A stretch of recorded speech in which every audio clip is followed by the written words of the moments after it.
दोस्तों, आज हम सभी लोग कुछ कामधेनु से रिलेटेड क्वेश्चंस को सॉल्व करेंगे, जिससे हमारा कामधेनु का जो एग्ज़ाम होगा। एक वीडियो में पहले बात सुन लीजिए मेरा सभी लोग, आप सभी लोग। एक वीडियो में सिर्फ 10 क्वेश्चंस होंगे, इससे अधिक नहीं होंगे। तो जिससे आपको भी आसानी होगी बताने में, हमको भी आसानी होगी अपलोड करने में। तो कामधेनु से रिलेटेड ये वीडियो है।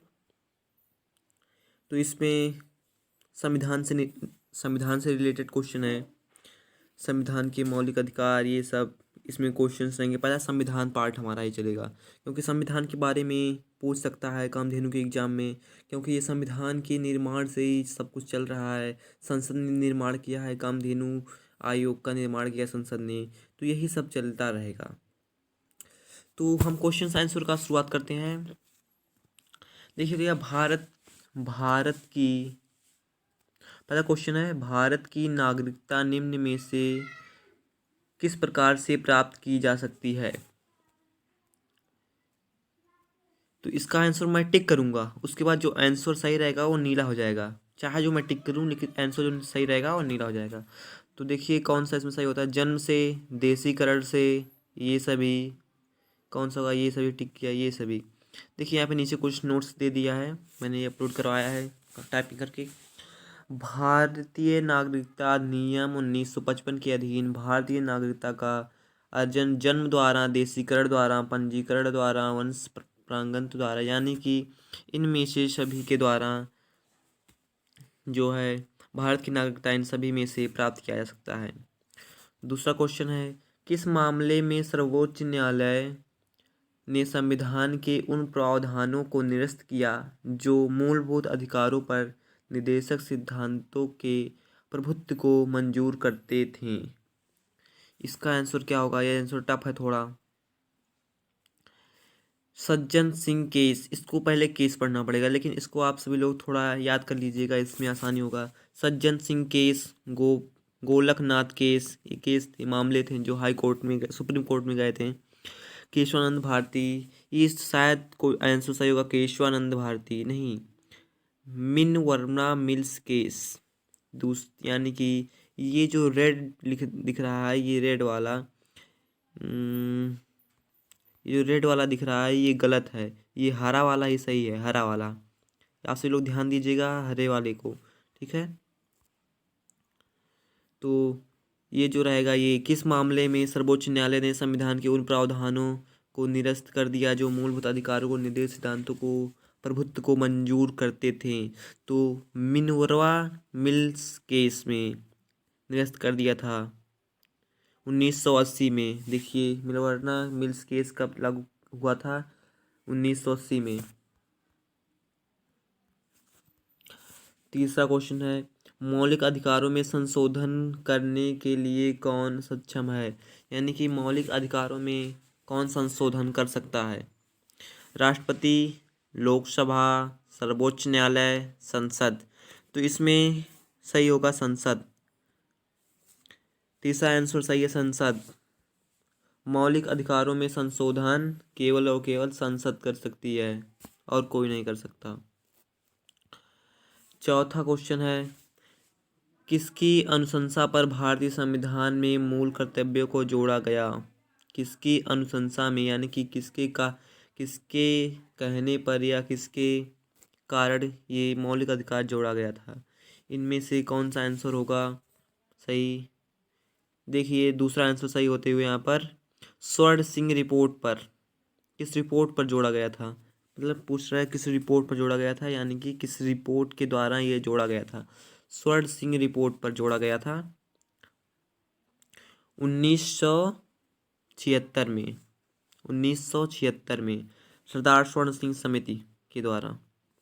चौथा क्वेश्चन है, निम्न में से ब्रिटिश संविधान की किस विशेषता को भारतीय संविधान में शामिल किया गया है? संसद पद्धति की सरकार, विधि का शासन, विधि निर्माण प्रक्रिया, ये सभी। तो इसमें आंसर होगा ये सभी, ये इसका आंसर राइट होगा, ये सभी। छठवां क्वेश्चन है, नीति निर्देशक तत्व हैं नीति निर्देशक तत्व कौन कौन है? नीति निर्देशक तत्व कौन है? सामाजिक एवं आर्थिक, राजनैतिक, धार्मिक, पौराणिक। तो इसमें धार्मिक नहीं होगा, सामाजिक एवं आर्थिक सही है। सामाजिक और आर्थिक, धार्मिक गलत है।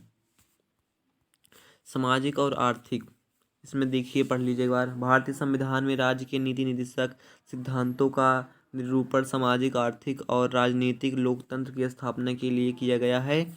वास्तव में नीति निर्देशक तत्वों का समावेश उद्देश्य कल्याणकारी राज्य की स्थापना करना है।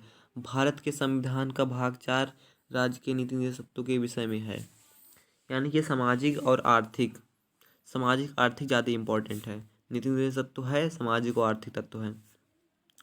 भारतीय प्रशासन पर किस तत्व का प्रभाव है? भारतीय प्रशासन यानी कि भारतीय जो प्रशासन चलता है भारत का, वो किस तत्व का प्रभाव है? ये सभी इसमें सही होगा, ये सभी। भारतीय प्रशासन पर संघवाद, राज्य, संसदीय, लोकसभा तंत्र, नियोजन आदि सभी का प्रभाव है। 8वां क्वेश्चन, निम्न में से किसे कानूनी अधिकार होता है? योजना आयोग, निर्वाचन आयोग, वित्तीय आयोग, संघ लोक सेवा आयोग। कानूनी अधिकार होता है, कानूनी अधिकार होता है निर्वाचन आयोग को। यही आंसर सही होना चाहिए, निर्वाचन आयोग को। देखिए सही है। उपयुक्त संवैधानिक और गैर संवैधानिक संस्थाओं में से निर्वाचन आयोग के पास कानूनी अधिकार है, क्योंकि जब इलेक्शन पॉलिटिकल जो होता है, जब इलेक्शन पड़ने वाला होता है तब इलेक्टोरल पॉलिटिक्स का काम ही रहता है, उन्हीं का काम होता है इलेक्शन कमीशन का, निर्वाचन आयोग का।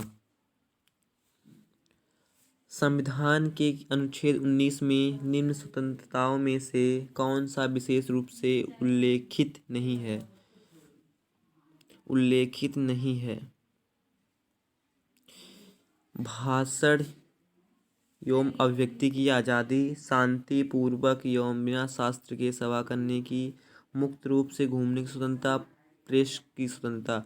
संविधान के अनुच्छेद 19 में निम्न स्वतंत्रताओं में से कौन सा विशेष रूप से उल्लेख नहीं है? यानी कि कौन सा विशेष रूप से उल्लेख नहीं है?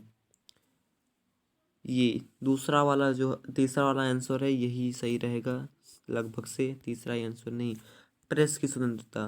प्रेस की स्वतंत्रता जो है अनुच्छेद 19 में निम्नलिखित में नहीं उल्लेख है मुख्य रूप से।